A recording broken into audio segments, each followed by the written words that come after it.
When we talk about communication today, we often think about words. What to say, how to say it, when to say it. But the real art of communication lies not in talking, but in staying connected while we talk. We live in a time of infinite access and simultaneous disconnection. We can message across oceans, but struggle to reach the person sitting across from us at dinner. We confuse contact with connection, response with understanding, and validation with intimacy. To communicate without losing connection means daring to be present.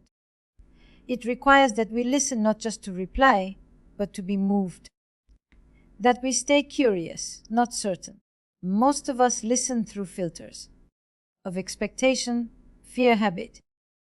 We listen to confirm our story, to prove we are right, to protect ourselves from discomfort. True connection begins when we drop the agenda and make space for the other person's world to exist alongside our own. Connection thrives in the space between two realities. It's not about merging into one. It's about staying two while building a bridge. When one person speaks, the other must resist the instinct to fix, to advise, or to compete with a better story. Sometimes the most generous response is silence, the kind that signals presence, not absence. When we communicate with someone we love, especially in conflict, we often try to be understood rather than to understand. But intimacy is not built by perfect understanding. It's built by the willingness to stay when understanding fails, to remain curious when we are hurt, to remember that behind every criticism is a longing, behind every withdrawal is a fear. In the end, connection is sustained by how we navigate difference, not by how we avoid it. Every conversation is an opportunity to choose between defending ourselves or discovering the other. Communication without connection is just noise. But when we dare to speak honestly and listen with empathy, we don't just exchange words. We create a living space between us, one where both can belong. When we speak, we often believe that clarity is what will save us. That if only we could find the right words, the right tone, the perfect timing, everything would fall into place. But in truth, connection is not built on precision. It's built on presence. You can say all the right things and still miss the person in front of you. You can express yourself beautifully and still fail to reach the other, because the space between you is filled not with words, but with fear, assumptions, and the residue of past conversations that were never fully heard. Real communication requires that we show up as humans, not as performances. It's not about proving how eloquent or emotionally intelligent we are, but about revealing enough of ourselves to invite another person in. That means tolerating the discomfort of being misunderstood. It means allowing pauses. It means being willing to sit with the unknown, the unscripted, and the unfinished. We live in a culture that glorifies efficiency, quick replies, concise statements, instant clarity. But connection is not efficient. It takes time. It takes wondering. It takes the patience to discover what we really mean beneath what we think we mean. To communicate without losing connection, we must remember that language is only one part of the conversation. Every gesture, every look, every silence carries meaning. Often, the most important messages are not verbalized at all. The sigh before the answer, the way someone averts their gaze, the hesitation before a hiatus, these subtle cues are the heartbeat of connection.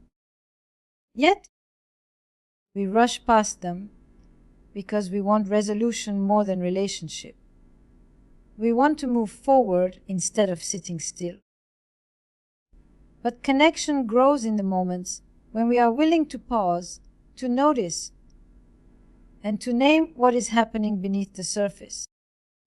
So much of modern communication happens through screens, where tone, texture, and nuance disappear. We project intentions onto text, we imagine emotion into emojis, and we interpret silence as rejection.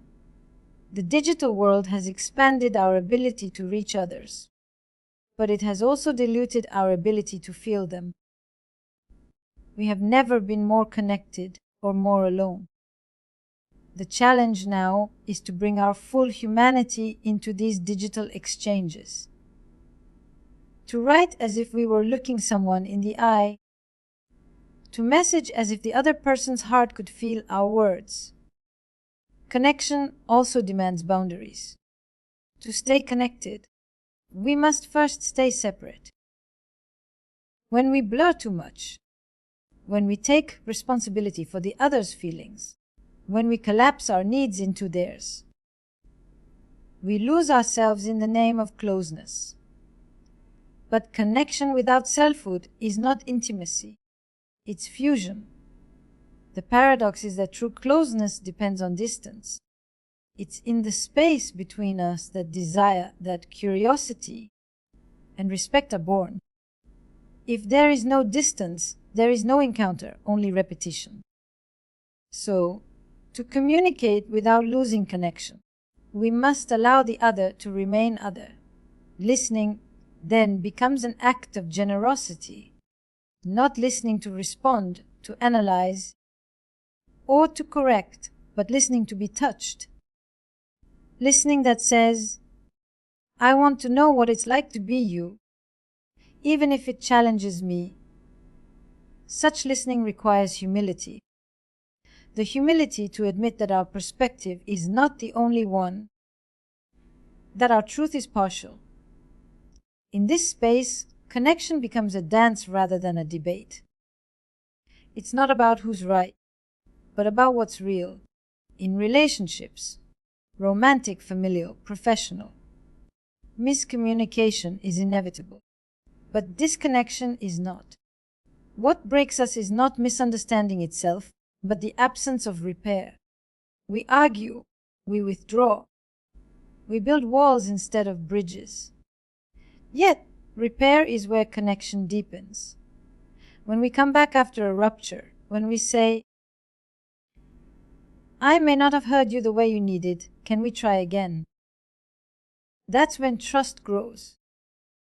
Communication is not the avoidance of conflict, it's the art of returning after it. In that return, empathy plays a central role. Empathy is not agreement. It's not surrender. It's the willingness to see the other as complex, to hold space for their feelings without losing contact with our own. It's the quiet recognition that two people can inhabit the same moment and experience it completely differently, and that both experiences are valid. To communicate with empathy is to accept that our need to be right often stands in the way of our need to be related. Connection asks us to risk being changed. Every genuine conversation carries that possibility, that something we hear might rearrange our understanding of ourselves or the world. But many of us fear that change. We cling to certainty because it feels safe. We protect our identities, our beliefs, our stories. We say we want intimacy, but what we often mean is we want closeness without vulnerability, understanding without challenge, harmony without disruption. Communication without losing connection means surrendering that illusion of safety. It means allowing the other person's truth to coexist with ours, even when it destabilizes us. In moments of emotional tension, the instinct is to retreat or to control. Some of us shut down, others escalate. We defend, deflect, or dominate. But these are strategies to manage our anxiety, not ways to connect. When the emotional temperature rises, the real work is not to fix the situation, but to regulate ourselves. To breathe. To remind ourselves that discomfort is not danger. That silence is not punishment. That the other's anger is not necessarily an attack, but sometimes a plea to be seen. Many of our conversations break down because we confuse intensity with intimacy. We believe that shouting, crying, or confessing everything means we are connecting deeply. But connection is not measured by volume or vulnerability alone. It's measured by mutuality, by whether both people feel safe enough to show up fully, without being swallowed by the other's emotions. Sometimes the deepest connection happens in quiet exchanges, in small acknowledgments, in the shared awareness that words are not enough, but we are both still here. In love relationships, this tension between expression and connection becomes even more delicate. We long for transparency, yet transparency without tact can wound. We seek honesty, but honesty without empathy can destroy trust. Communicating without losing connection means balancing truth with tenderness. It means understanding that how we speak is as important as what we say. A truth that is thrown like a weapon is not communication. It's self-protection disguised as authenticity. Connection flourishes when communication becomes an act of creation, not confrontation. When two people speak not to win, but to understand, not to defend, but to discover, each conversation then becomes a space of co-authorship, where meaning is made together. This requires curiosity, one of the most underrated qualities in relationships. Curiosity keeps connection alive because it replaces judgment with wonder. It allows us to ask, what else could this mean? What might be happening beneath the words? When curiosity dies, communication turns into routine, and connection turns into coexistence. So often, when we listen to someone, we are not truly listening, we are waiting. Waiting for our turn to speak, to correct, to explain, to justify. But real connection begins when we let go of that waiting and enter into the rhythm of the other. It's the willingness to be changed by what we hear. And that requires presence. Not partial attention, not multitasking presence, but the full bodied awareness that says, I'm here with you. Presence is rare in a world of distraction. We check our phones. Our thoughts drift, our attention splinters. To communicate without losing connection, we must reclaim the sacredness of attention. Attention is the purest form of love because it says, you matter enough for me to stop everything else. When we give someone our undivided attention, we give them the experience of being real, being seen, being worthy, and when we receive such attention, we soften, we open, we begin to trust. Connection also depends on the quality of our self-communication. The way we talk to ourselves shapes the way we talk to others. If our inner dialogue is harsh, critical, impatient, it will echo outward. If we cannot name our own feelings, we will demand that others do it for us.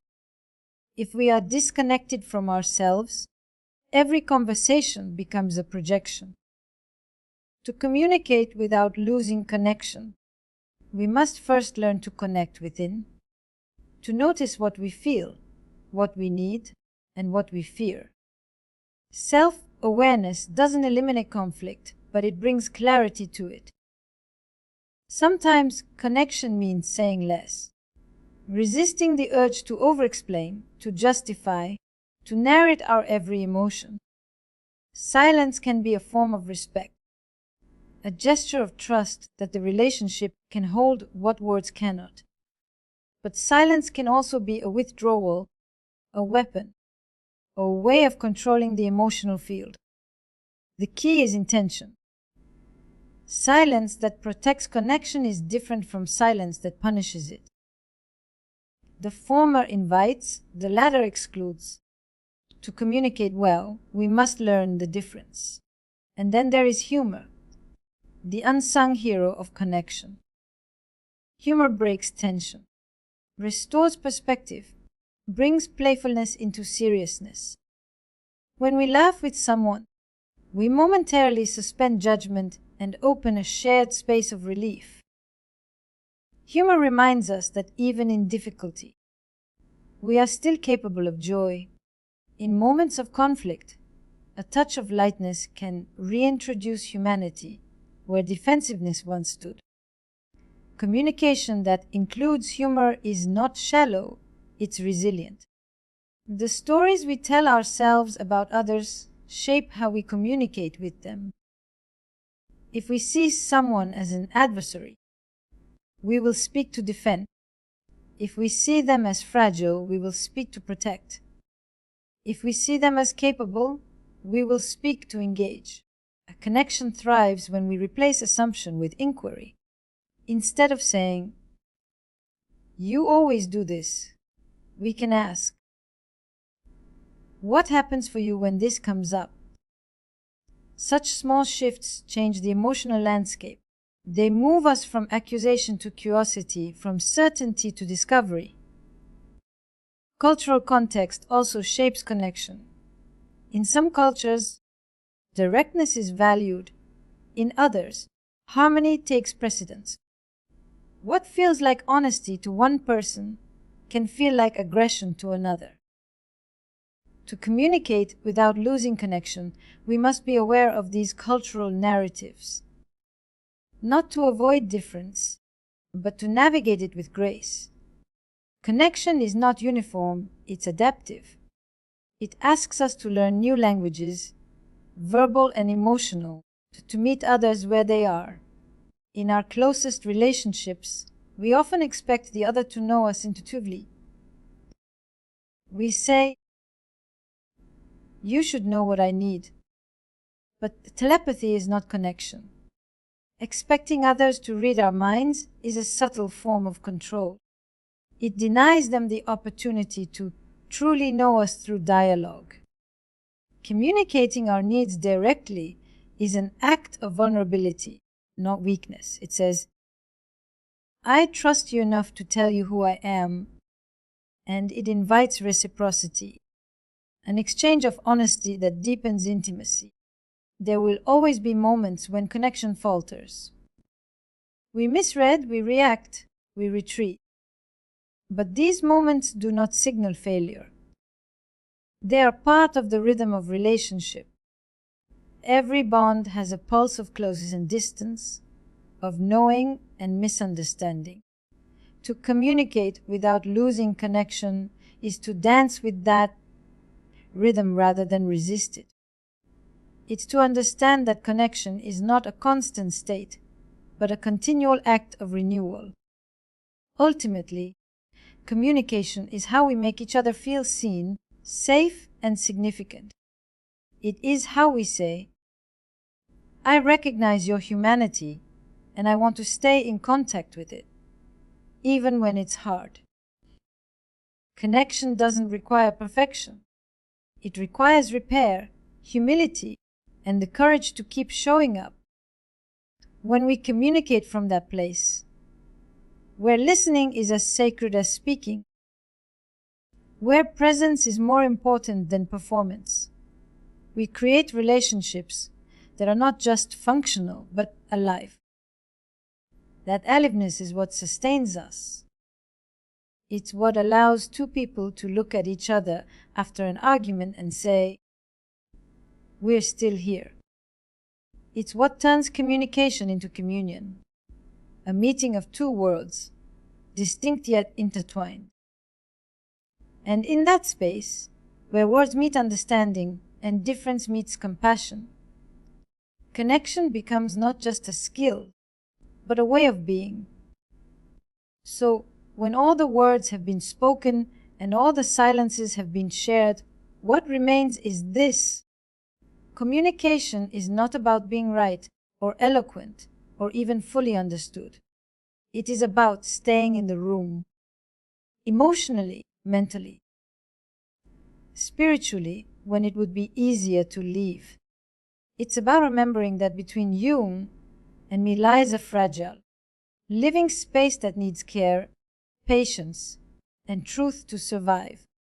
If we can learn to speak with presence, to listen with curiosity, and to repair with humility, then even in moments of distance, connection does not disappear. It deepens. Because connection is not something we find, it is something we create again and again in the courage to meet each other as we are. And in that meeting, we discover what it truly means to be human.